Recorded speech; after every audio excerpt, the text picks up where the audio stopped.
Harsha cooking Gujarati ચેનલમાં આપનું સ્વાગત છે। આજે આપણે બનાવીશું કારેલા અને કાચી કેરીનું અથાણું। આ અથાણું ખૂબ જ ટેસ્ટી બને છે અને યુનિક અથાણું છે। માર્કેટમાં ન મળે તેવું કારેલા અને કાચી કેરીનું સ્વાદિષ્ટ અથાણું। આ અથાણું ટેસ્ટમાં એટલું જબરજસ્ત બને છે કે તમે બપોરે કે સાંજના ભોજનમાં લઈ શકો છો અને 12 મહિના સુધી સ્ટોર કરીને રાખી પણ શકો છો। કારેલા અને કાચી કેરીનું અથાણું બનાવવા માટે સૌ પહેલાં આપણે કારેલા અને કાચી કેરીને ધોઈ લીધી છે। ધોઈ અને સારી રીતે લૂછી લીધા છે। અથાણું બનાવવા માટે હંમેશા અથાણાની અંદર કોઈ પણ જાતનું મોઇસ્ચર રહેવું જોઈએ નહીં અને એકદમ ક્લીન વાસણમાં અને ચોખ્ખી રીતે અથાણું બનાવવાનું હોય છે, જેથી અથાણું લાંબો સમય સુધી બગડે નહીં। હવે આપણે કારેલા અને કાચી કેરીની છાલ ઉતારી અને નાના નાના ટુકડાઓમાં આપણે કાપી લઈએ। અહીં કારેલા અને કાચી કેરીની છાલ ઉતારી લીધી છે। કાચી કેરી મારે 2 દિવસ અથાણું બનાવવામાં લેટ થયું હતું, એટલે થોડી પીળાશ પડતી થઈ ગઈ છે, પણ આમ આ કેરી કાચી જ છે। પણ જો તમારે અથાણું 6-8 મહિના કે 1 વર્ષ સુધી ચાલે એવું બનાવવું હોય ને તો સફેદ પડતી જે એકદમ કાચી કેરી આવે ને તે લેવાની। પણ મારે આ અથાણું લાંબો સમય રાખવું નથી, 15-20 દિવસમાં ખવાઈ જવાનું છે, એટલે હું આ રીતે આ થોડી પીળાશ પડતી થયેલી કેરીનો ઉપયોગ કરું છું। અહીં કારેલાની છાલ બહુ નથી કાઢવાની, જુઓ થોડી થોડી જ કાઢવાની છે। અને હવે આપણે નાના નાના ટુકડાઓમાં કાપી લઈએ। જુઓ કારેલાના મોટા બી આપણે કાઢી લીધા છે અને નાના ટુકડાઓમાં આપણે સમારી લીધા છે। હવે તમને કારેલા અને કેરીનું હું માપ બતાવું છું। કારેલા મેં 200 ગ્રામ લીધા છે અને કેરી પણ 200 ગ્રામ લીધી છે। તમને પસંદ હોય તો કેરી થોડી 250 કે 300 ગ્રામ પણ આ માપ પ્રમાણે તમે લઈ શકો છો। 200 ગ્રામ કેરી હોય તો 300 થી 350 ગ્રામ કેરી લઈ શકાય। આપણે હવે કારેલાને કટકાને બીજા વાસણમાં ટ્રાન્સફર કરી લઈએ અને તેની અંદર આપણે 1 ચમચી મીઠું ઉમેરી દઈએ, અડધી ચમચી હળદર એડ કરી દઈએ અને હવે આપણે મિક્સ કરી લઈએ।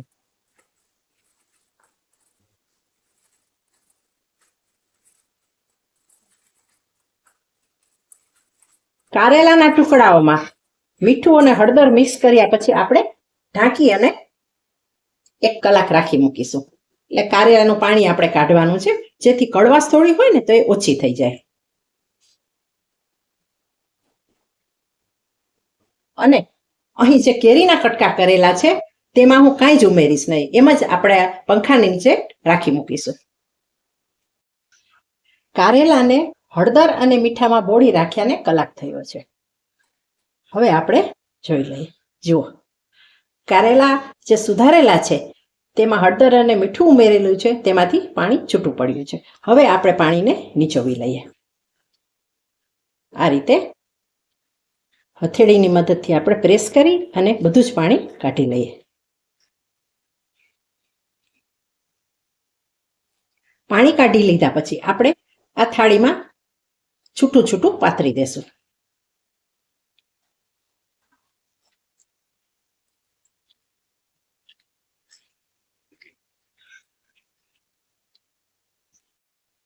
કારેલામાંથી પાણી કાઢી લીધા પછી આપણે થાળીમાં છૂટા છૂટા તેના પીસીસને પાથરી દીધા છે અને કેરીના કટકાને તો આપણે પાથરી જ દીધા છે। હવે 2 કલાક માટે આપણે પંખા નીચે સૂકવવા દઈશું અને ત્યાર પછી તેમાંથી મોઇસ્ચર ઓછું થાય કારેલામાંથી, ત્યાર પછી આપણે આગળની પ્રોસેસ કરીશું। કારેલાના કટકા અને કેરીના કટકા ફેનની નીચે સુકાઈ રહ્યા છે ત્યાં સુધી આપણે જે ઇન્ગ્રીડિયન્ટ્સ છે તેને જોઈ લઈએ। આપણે એ ઇન્ગ્રીડિયન્ટ્સ જોઈશું કે જે આપણે શેકવાના છે। આ ઇન્ગ્રીડિયન્ટ્સ અને તેનું આપણે માપ જોઈ લઈએ।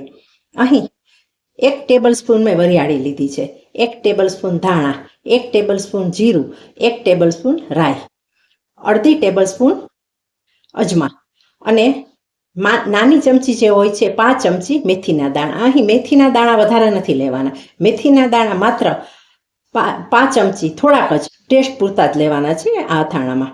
નહીં તો શું થાય છે, કારેલા પણ કડવા હોય અને મેથી પણ કડવી હોય એટલે વધારે કડવાશ થઈ જાય અથાણામાં। એટલા માટે આપણું અથાણું ટેસ્ટી બને અને વધારે કડવું ના બને અને બધાને ભાવે એવું બને તેના માટે આપણે મેથી ઓછી નાખીશું। હવે આ બધા ઇન્ગ્રીડિયન્ટ્સનું માપ જોઈ લીધા પછી હવે હું શેકવાની રીત બતાવું છું। અહીં કઢાઈ ચડાવી છે અને ગેસને આપણે સ્ટાર્ટ કરેલો છે. સૌથી પહેલાં એડ કરી દઈએ આપણે વરિયાળી, જીરું, મેથી દાણા અને ધાણા.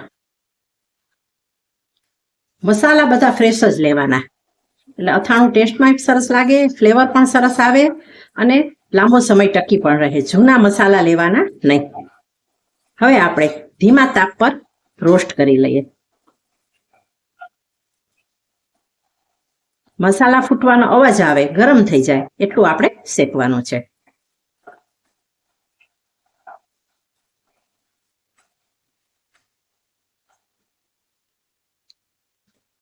અડધી મિનિટ શેક્યા પછી આપણે રાઈ એડ કરી દઈએ અને તરત જ આપણે અજમા.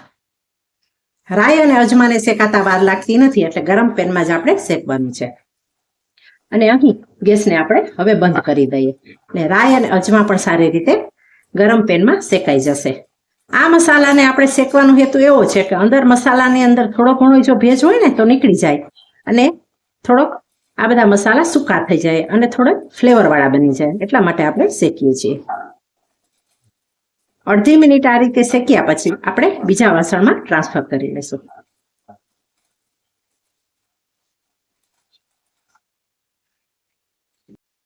શેકેલા મસાલા ઠંડા થાય ત્યાં સુધી આપણે તેલ ગરમ કરવા મૂકી દઈએ. અહીં મેં 6 ચમચા તેલ ગરમ કરવા મૂક્યું છે. તેલ મેં સિંગ તેલ લીધું છે. તમે તમારા ઘરમાં જે તેલ ખવાતું એ તેલ લઈ શકો છો. તેલને આપણે એકદમ ધુમાડા નીકળે તેવું ગરમ થવા દઈશું.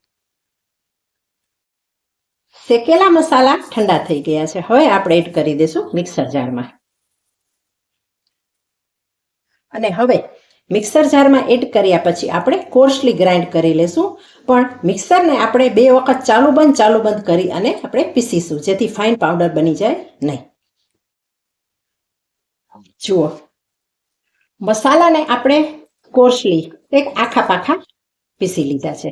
આનાથી વધારે ફાઇન પાવડર કરવાનો નથી. હવે લઈશું આપણે એક પોળું વાસણ. અથાણું હંમેશા સ્ટીલના વાસણમાં જ કરવાનું, તેના માટે કોઈ પણ સ્ટીલનું વાસણ લેવાનું. તેમાં આપણે આ પીસેલો મસાલો એડ કરી દઈએ. હવે આપણે ઉમેરીશું બીજા મસાલા. અડધી ચમચી હળદર એડ કરી દઈએ. હળદર આપણે કારેલામાં પણ નાખી છે, એટલે એ રીતે નાખવાની.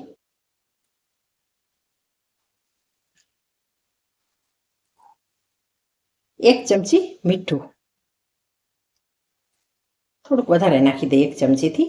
કારેલામાં મીઠું છે પણ કેરી છે એટલે થોડુંક વધારે મીઠું હોય તો ચાલી જાય અને અથાણું બગડે પણ નહીં. અડધી ચમચી હિંગ એડ કરી દઈએ અને 1 નાની ચમચી આપણે કલોંજી લીધી છે, તેને પણ એડ કરી દઈએ. કલોંજીથી આ અથાણાનો સ્વાદ બહુ સરસ આવશે. અને હવે આપણે ગરમ કરેલું છે તેલ તે ઉમેરી દઈએ. તેલ થોડું ઠંડુ કરી લીધું છે. અત્યારે આપણે અડધાથી થોડું ઓછું તેલ ઉમેરીશું, ત્યાર પછી બાકીનું આપણે ઉમેરીશું. તેલ ઉમેર્યા પછી આપણે મિક્સ કરી લઈએ.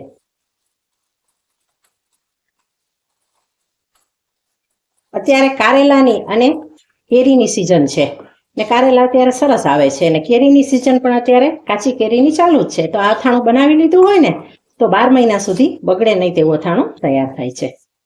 અને કારેલાનું અથાણું માર્કેટમાં મોટે ભાગે ઓછું મળતું હોય છે, તો ઘરે બનાવી લીધું હોય તો આપણને નવા સ્વાદનું અથાણું ખાવા મળે. ત્યાર પછી આપણે ઉમેરી દઈએ 2 ટેબલસ્પૂન કાશ્મીરી લાલ મરચાંની ભૂકી.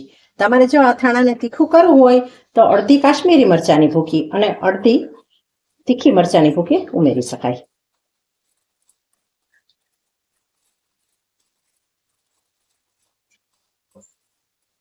મસાલો આપણે સારી રીતે તેલની અંદર મિક્સ કરી લઈએ.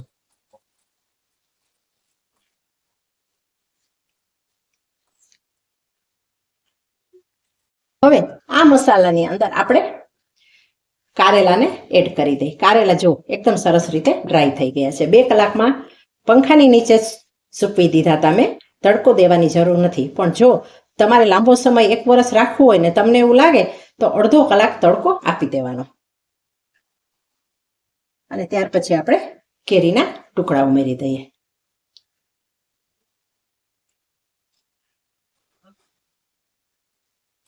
અને હવે આપણે બધું મિક્સ કરી લઈએ.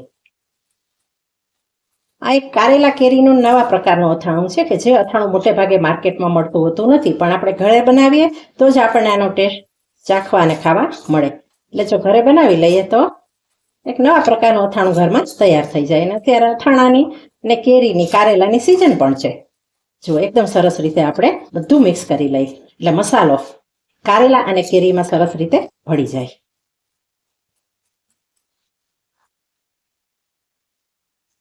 અને હવે ઢાંકીને આપણે 2 થી 3 કલાક માટે રાખી મૂકીશું. 3 કલાક થઈ ગઈ છે. હવે આપણે ખોલીએ. જુઓ, અથાણું એકદમ સરસ રીતે સેટ થઈ ગયું છે અને મસાલા કારેલાના કટકા અને કેરીના કટકામાં સરસ રીતે મિક્સ થઈ ગયા છે અને અથાણું એકદમ ફ્લેવરફુલ બનીને તૈયાર થઈ ગયું છે. હવે અથાણામાં આપણે 1 ચમચો વિનેગર એડ કરી દેશું. વિનેગર એડ કરવાથી શું થશે કે અથાણાની શેલ્ફ લાઈફ વધી જાય છે અને અથાણું જલ્દીથી ગળી પણ જાય છે. તમારે લાંબો સમય ના રાખવો હોય તો 1 લીંબુનો રસ પણ ઉમેરી શકો છો, પણ અથાણાને ગળાવવા માટે વિનેગર જરૂરી છે. એટલે કુકિંગ વિનેગર હોય વ્હાઇટ વિનેગર 1 ચમચો એડ કરી દેવું. હવે આ તૈયાર થઈ ગયેલું અથાણું છે તેને આપણે એક સાફ કાચની બોટલમાં ભરી લેશું. તૈયાર થઈ ગયેલા અથાણાને આપણે એક સાફ અને જંતુ મુક્ત જારમાં ભરી લેવાનું છે. જાર કાચની લેવાની એટલે અથાણું સારી રીતે સચવાઈ શકે અને બગડે નહીં. અને આ અથાણું બન્યા પછી 10 દિવસ પછી ખાઈ શકાય છે. અથાણાને જારમાં ભરી લીધા પછી આપણે હવે તેની અંદર જે બાકી બચેલું તેલ છે તેને ઉમેરીશું. તેલને ઉમેરી દીધા પછી આપણે ચમચાની મદદથી અથાણાને બરણીની અંદર પ્રેસ કરીને રાખી દેશું, જેથી તેલ બધા જ કટકાઓમાં આવી જાય અને અથાણું થોડું ડૂબી જાય. જુઓ, આ રીતે પ્રેસ કરીને રાખી દેવાનું છે. અને ત્યાર પછી બોટલને આપણે એરટાઈટ ઢાંકણાથી બંધ કરી દેવાની છે. માર્કેટમાં ભાગ્યે જ મળતું કારેલા અને કાચી કેરીનું આ અથાણું તૈયાર થઈ ગયું છે. તેને આપણે બાઉલમાં ટ્રાન્સફર કરી લઈએ. કારેલા અને કાચી કેરીના આ અથાણાનો વિડીયો તમને કેવો લાગ્યો તે મને કોમેન્ટ કરીને જણાવજો. અને જો વિડીયો તમને સારો લાગ્યો હોય તો આ વિડીયોને વધુને વધુ શેર કરજો, લાઈક કરજો, કોમેન્ટ કરજો. અને જો તમે ચેનલ પર પહેલીવાર આવ્યા હો તો ચેનલને સબસ્ક્રાઈબ પણ કરજો અને બેલ આઇકોનને પ્રેસ કરી દેજો, જેથી હું જ્યારે નવા વિડીયો અપલોડ કરું ત્યારે સૌથી પહેલું નોટિફિકેશન તમને મળી શકે.